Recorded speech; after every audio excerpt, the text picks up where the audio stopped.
Thank you, Mr. Chair. Thank you, Mr. Secretary, for being here. We've talked a lot today about issues that are incredibly pressing: national parks, energy generation, public access. I want to lend my voice to many of those. But I'm going to first focus my time on the individuals who deliver those services for the American people and taxpayers. So it's my understanding that on February 14th, your department fired nearly 2,000 employees in critical positions, ranging from frontline park staff to scientists who prepare our public lands for extreme weather to employees who assist in addressing wildfires.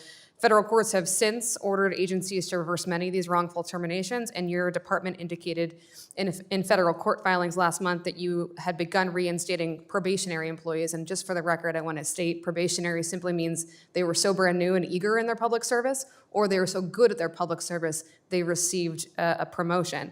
So first, can you tell this committee how many of these employees have been reinstated at Interior, and what employees who were fired in error have been rehired? I believe that nearly everyone that was involved in that action has been extended an offer.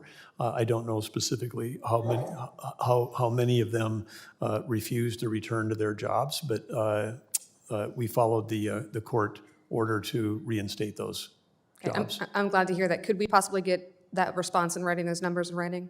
Yeah, I'm sure, yep. Thank you. And I completely appreciate that DOJ has a tendency to shoot first and aim second. So now that you have your feet under you as secretary, your busy season is just beginning. Can you give this committee any insight into your greatest personnel needs, and if you can commit to prioritizing those who have been fired in filling those greatest personnel needs? Well, I think the place that we're focused on right now to want everybody to tell their constituents is that while we have added 6,100 summer staff, we still have some open recs for summer roles in the national parks. And so if anybody's looking to join the National Park Service for a summer temporary job, positions are still open. We will share that with our constituents. Thank you. I want to move on to a program we haven't yet discussed today, which is the Historic Preservation Fund, something near and dear to my heart and my district.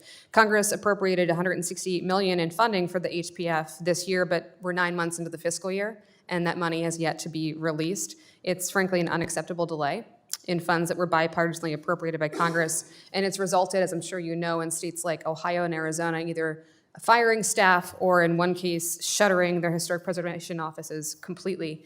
In your Appropriations Committee hearing testimony, you said you're, quote, waiting on the apportionment to come out of OMB, yet OMB has recently told preservation advocates that the FY25 HPF is being held up by the White House for review. Can you give us any insight which office is holding that critical funding up? I don't know exactly where it's held up, but we'll dig into that. I appreciate that. We're entering almost the 250th anniversary of this country's founding, and so those funds are critical in telling all the stories of Americans. I do want to move on, or keep on the Historic Preservation Fund just for a minute. You said in front of House Appropriations that Interior is focused on streamlining our core business operations, which will result in improved efficiencies and lower costs for American taxpayers. But I'm sure you know that those historic preservation funds are not actually taxpayer dollars. They didn't come from my taxes. They come from offshore drilling lease revenues paid for by oil and gas companies. So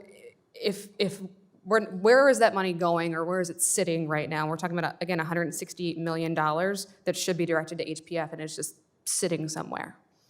I don't want to say that you lost me a little bit on where the fund that the 168 came from. It comes from oil and gas lease revenues, not from taxpayers. And you're saying that's held up somewhere? That's what entirely, my understanding, makes up historic preservation funds, is those lease revenues, not your and my taxpayer dollars. Gotcha. So I'm just curious where that $168 million is sitting right now. I'll dig into that. Okay, I would greatly appreciate. Again, there's some urgency here. States are shutting down their offices. This is a federal-state partnership, and again, we're coming up on a critical deadline. I'm just going to close out, and I appreciate your willingness to prioritize the rehiring of folks who were fired. I represent 44,000 federal employees in my district in Maryland, some of whom are your employees as well. And I just, Mr. Chair, I'm very sincere about you prioritizing those when you are restructuring, when you are rehiring, to respect the civil servants who have given of themselves and their families to this nation. And with that, I yield back.